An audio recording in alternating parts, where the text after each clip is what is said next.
Thank you so very much for being back. If you just joined us or you were still with us, it's still Enterprise Weekend, reaching you from Enterprise Television. Let's head straight to our conversation for today. Former head of state, General Ibrahim Babangida, retired, has revealed details of the foiled coup allegedly led by his childhood friend General Mamman Vatsa, which he says compelled him to choose between preserving a long-standing personal bond and safeguarding the nation's future. In excerpts from his autobiography, A Journey of a Service, launched on February 20, 2025, Babangida recounts how early warnings about Vatsa's alleged plans reached him as a series of rumors. In chapter 10 of that particular book, titled The Challenges of Leadership, the former military leader said, though he initially dismissed the rumor as unfounded jealousy of the close relationship they both shared since their youth, he consulted fellow officers including General Nasco, Garba, Duba, and Wushishi. Referring to the scheme as dastardly, he said intelligence revealed plans to hijack or shoot down the presidential aircraft. I felt a deep personal sense of betrayal, Babangida noted, citing their decades-long friendship that began in Minna, Niger State. Once the military tribunal completed its review, Babangida said it was clear that the coup planners had to be executed. Vatsa and 9 others co-conspirators were executed in March of 1986, a decision Babangida called a personal loss of a childhood friend, but one necessary to secure Nigeria's stability. I still have with me Emeka Madu Nagu. Thank you so very much, Emeka, for being here. Thank you very much. Yes, Emeka, I'm very so interested in this story because you are a historian yourself, and you have better information on this particular matter. But just before I allow you to speak, I'd love to let you know that the brother of Mamman Vatsa, Jonathan, actually said that his brother, Mamman Vatsa, was killed unjustly. But I'd love you to speak to what you think as stated by Babangida. Then you can take a look into what the brother Mamman Vatsa said. Thank you very much. I still recall the Vatsa episode of 1986, and it was very unfortunate. Babangida says that Mamman Vatsa and others were planning to, overthrow his government, shoot down his presidential aircraft. Now, did that also mean that their bodies, their graves, have remained unknown up to today? Their families have been asking Babangida, show us the graves of our fathers. Show us, that you should show them the graves of their fathers. That you should show them the graves of their fathers. Sorry, can you see me? Yes, I can see you very well. Okay, that you should show them the graves of their fathers. But up till now, nothing of the sort. And there are allegations that Babangida, actually ordered that their bodies should be soaked in acid, so that they will dissolve and they will never be found. So what sort of a thing is that? Of course the man was killed unjustly. There were rumors then that there were other things that necessitated what Babangida did, not any coup of any kind. And what Vatsa wasn't even in a position to organize any coup against Babangida. So just, there are claims that it was just a tissue of lies. Yes, so that, I think the families of those men who executed should go to court. It's just sad that Nigerians, we like to talk and talk. We don't, we don't ventilate our rights through the law. They should have gone to the court. He has been out of power now for over 30 years. They should have gone to court. They should have sued him. Let him come and reveal details of the coup, and so that people will come out and say what they know. Because there are people who are witnesses to all this, but the interesting thing is that some of them have died, and the families of these people just sat on their rights. They've kept quiet. You see people going about saying, "Oh, this one happened." That one. Go to court. Why not go to court and demand justice, demand reparation? You keep quiet, and then the next thing you come out and say, "Oh, so was like this. So we would love to talk in the media, but you cannot give, you cannot ventilate your rights. It is not proper. It's not proper.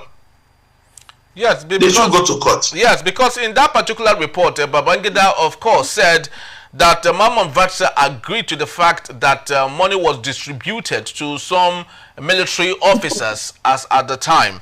In fact, he quoted that one Lieutenant Colonel Musa was given 50,000 naira as at then, 1986. I want to believe the value of 50,000 naira should be upward of 100 million naira if care is not taken. But do you really think with every military investigation that was carried out at that time, do you think it's good enough to hold brief, even if it's for a second, for IBB? The Bako who was mentioned, Vatsa said he gave him 50,000 to, for his farm, to set up his farm. Yes. But what did they say? They said because he had been involved in some other, coup attempts. What about Babangida himself? Babangida killed those people. Look, let me tell you, it's sad that President Bola Tinubu sat beside that evil man. That evil man sat beside him, and they were laughing and clapping. I shed tears when I saw that, and I said, "In this, what kind of a country is this? Somebody you should put on trial." He has acknowledged that he had not June 12th. That should be, enough reason to put him on trial for treason. He will be tried for treason. He killed people unjustly. What about the people? The officers who died in the 1992 Ejigbo plane crash. Which coup did they commit? Which coup did they carry out? Which offense did they commit? Hi, this country, oh my God. This country is funny. He said the loss of a childhood friend. And I want people to believe Babangida at your own peril. He's not somebody whose account should be believed. Because if you go back to those times, nothing of the sort. No, people controverted the things he said. It's sad that he's now trying to, obfuscate, the facts. He's now trying to, turn issue, turn fact. I don't know. He just trying to turn things on their head. We were witnesses to everything that happened. So was that the reason why? Okay, fine. After that killing. How come that coups really stop in Nigeria? How come? How come? That Babangida story was just a pack of rubbish. Yes, as much as we would say such, Babangida himself would not want to say that, because he said that the love he has for his friend, his childhood friend, Mamman Vatsa, mandated him, making him the FCT minister as at the time, even when Mamman Vatsa was not part of those who made it possible for the coup against Muhammad Buhari as at the time. So don't you think it still boils down to what he said was envy on the part of his friend who wanted his position? Look, let me tell you, Mamman Vatsa was reasonably comfortable with or without the FCT minister position. He was relatively comfortable. Just believe Babangida at your own peril. It's just a pack of lies, a pack of rubbish. Loss of a childhood friend. Okay, Babangida, fine, you have executed them. We cannot bring them back. Where are their bodies buried? So that their families at least can have their memories. Their families can, bring to closure the unfortunate incident. Where are their bodies buried? That is the question people are asking today. Where are their bodies buried? People should ask Babangida. And Babangida should pay restitution. Because let me tell you, Babangida too is a criminal for having organized coups. Yes, for having been part of coups. Everybody who has been a part of coups in Nigeria should actually be declared to have levied war against the state. Yes. Why are you holding Nnamdi Kanu then? Why are you holding Nnamdi Kanu?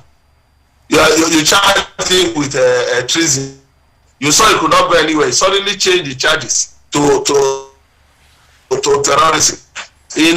Why are you holding it? They are walking about freely. They are standing acts for levying war against the state. It's sad though. The way our standards of justice in Nigeria are really unfortunate, sincerely speaking. Are really unfortunate. This is a man that should face trial.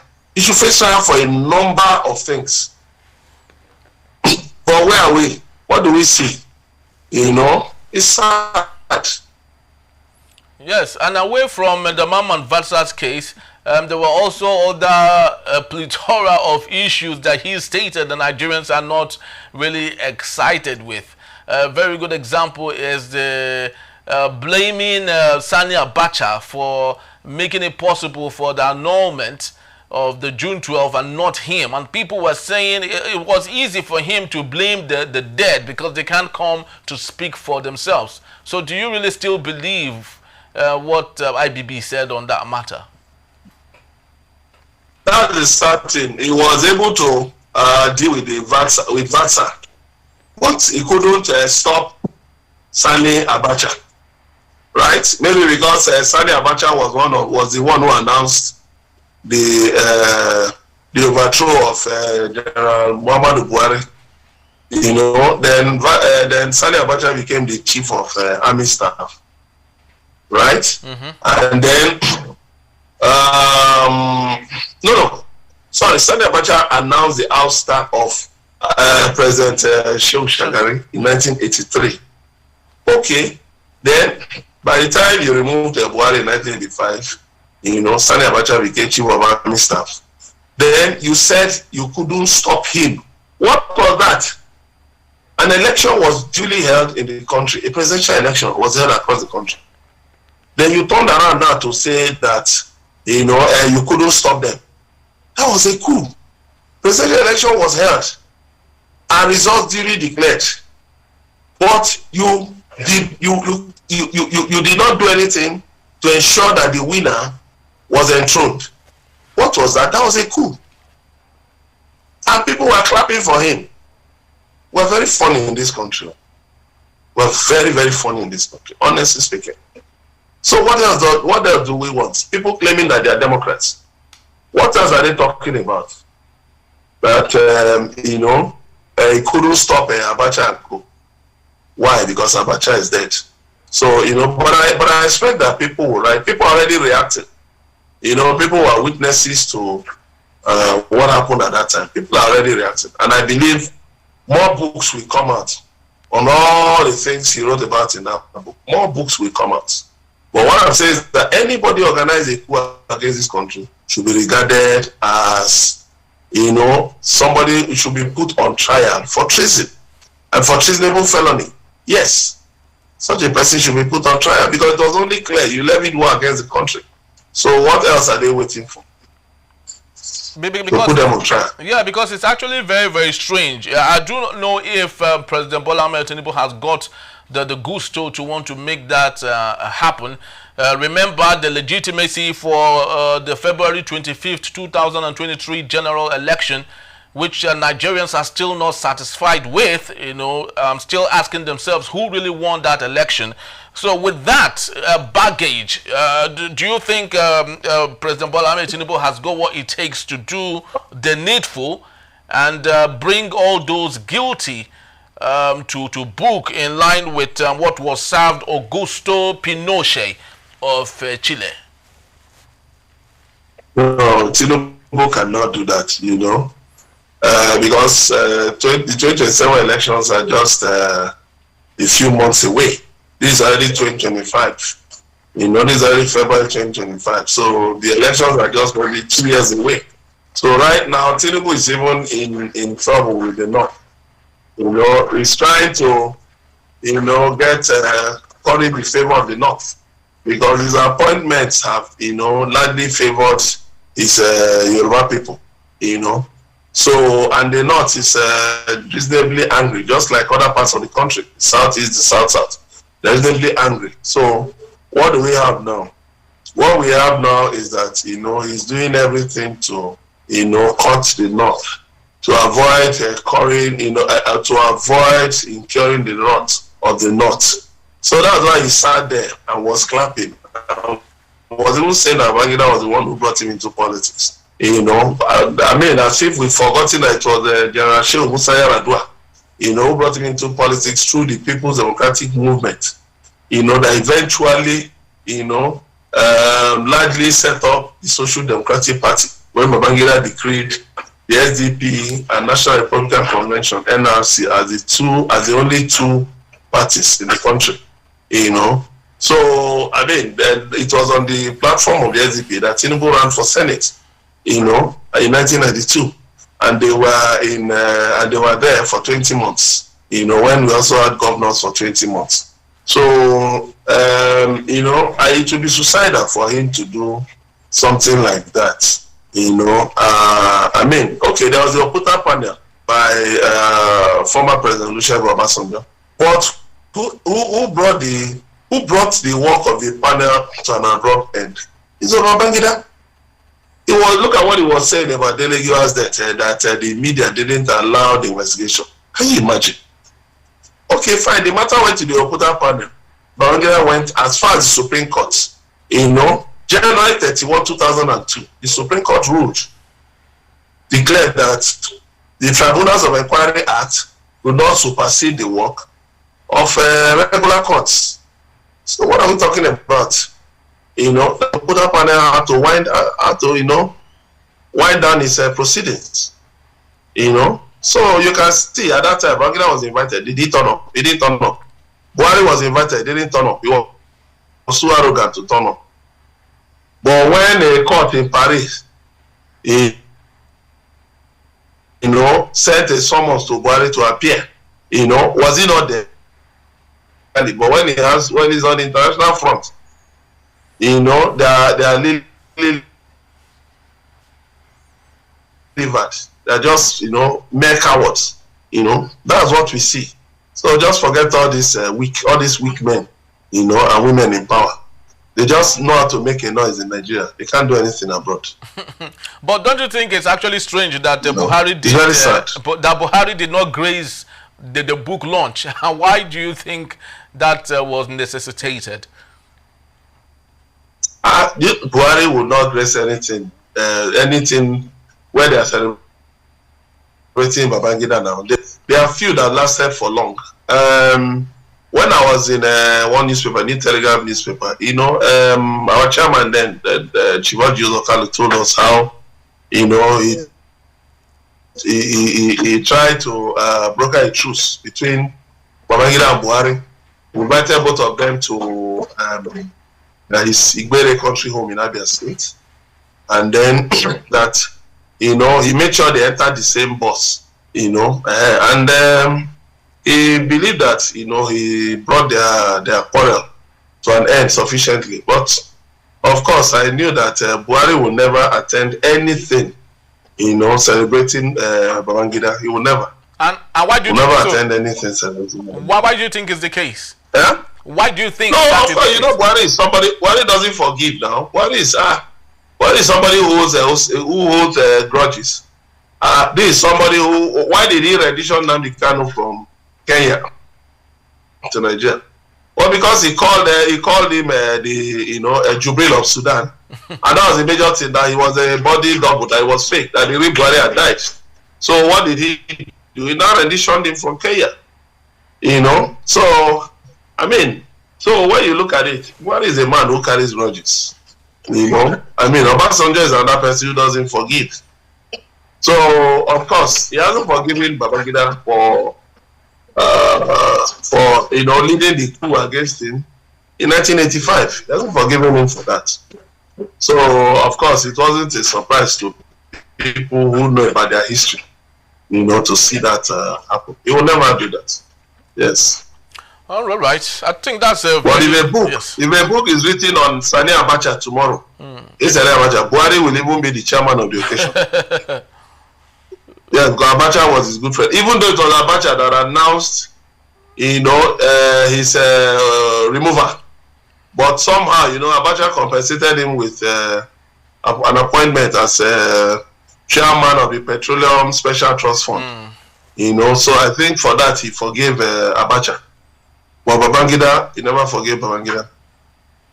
Very, very, very true. It's actually very interesting time, to be and see some of these things unfold. We are hoping that the likes of Yakubu Gowon would equally produce their autobiography to really speak on what happened, the real truth of what happened between 1967 and 1970, and also autobiography from yes. No, Gowon cannot try that because many of the people, some of the people who witnessed witnessed things around that time, they are still alive. One of them just died the other day, General Jerry Seni. He just died the other day. But many are still alive. Many are still alive. So he may not try that risk. Because people are waiting for him to write his own memoirs, But he won't do it. He won't. No, he won't do it. Gowon won't do it. But he won't bite that bullet. He won't try it. Yeah, because that obviously will be starving Nigerians of what they need to know. Unfortunately, Odumegwu Ojukwu left without allowing us equally hear from him. And also, I sincerely think that Gowon should at least do us a favor by allowing us equally have his. That's my take. No, it will be a packet of life. It will be a tissue of life. What did you say, Babangida? To be a tissue of life. So even if he summons the courage, against all odds to bring out an autobiography, it will be a pack of lies. But the problem is that there were certain decisions they took then, which he cannot rationalize in a memoir. Because one, a BBC correspondent reported that an Arewa flag was flying at Ikeja Cantonment, what we know as Ikeja Cantonment, for some days after the July 29, 1966 counter coup. So that the insinuation was that the counter coup, one of the purposes was to, divide the country. So it's like later, they did not agree on that. It's like the British government advised them against that. You will have to address that. You will have to address that. You also have to address the accusation that he had a hand in the coup that removed Murtala Mohammed in 1976. You will have to address that. You will have to address the Aburi conference. Why did you not implement the Aburi conference? It took you almost a whole year. You had a budget of almost a whole year. There are claims that it was a former super permanent secretary, who, from the south, who advised him against implementing the Aburi Accord, So, I mean, so that it was, so that was the man who advised him against implementing the Aburi Accord, So, a lot of things will have to come to the fore, I mean, how come, he promised that there will be a speedy transition to civil rule by 1971. What happened? Why did he not go ahead with it? To the extent that, his deputy then, Chief Obafemi Awolowo, had to now put the government, had to resign in anger. So there are so many questions. There are so many questions to answer. Why did he even,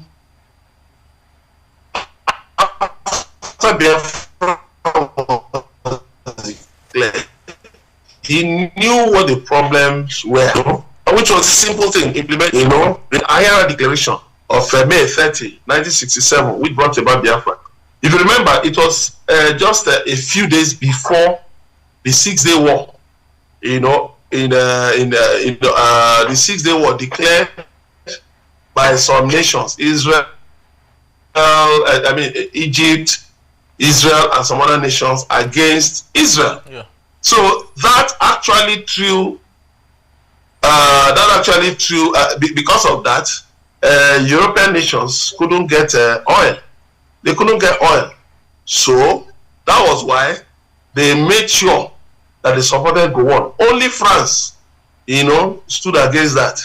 They made sure they supported, Gowon against Biafra at that time, and it was only the United States that was willing to give oil to Europe. Just like you had a stand-up with Russia. where, Russia, where gas from Russia became an issue. And then they now try to fall back on Nigeria to go ahead with the Trans-Saharan gas pipeline, which has only stopped at Katsina. It has not entered the Niger Republic, So all of these things are historical facts that Nigerians should be aware of. We should read. That's why all Nigerians read books, so that when you're arguing, you will not just be, pushing about market gossip, street gossip. All right. That is it. All right, thank you so very much. We are really so glad that you had to, fleshing out some of these important stories and letting Nigerians, especially the younger ones, understand some of these things. Amongst every autobiographies, one I would really expect is to have our president, Bola Ahmed Tinubu, equally do his own autobiography, to let us in on the so many things that have happened. From the February 25th, 2023 general elections and onwards. All of these things are very important that Nigerians, get to know some of them. Thank you so very much, Emeka, for being here. We truly do appreciate you. Thank you very much. Thank you. All right, people, that's just about the time we have. It was really historical, and I loved it. I love to believe you equally enjoyed our show today. But please do well to visit us. You can always find and reach us at enterprisetvnews.com. You may equally like, comment, and follow us on all our social media platforms at Enterprise TV7. I'm Henry Gwebike. Thank you for watching. We'll see you. Bye-bye.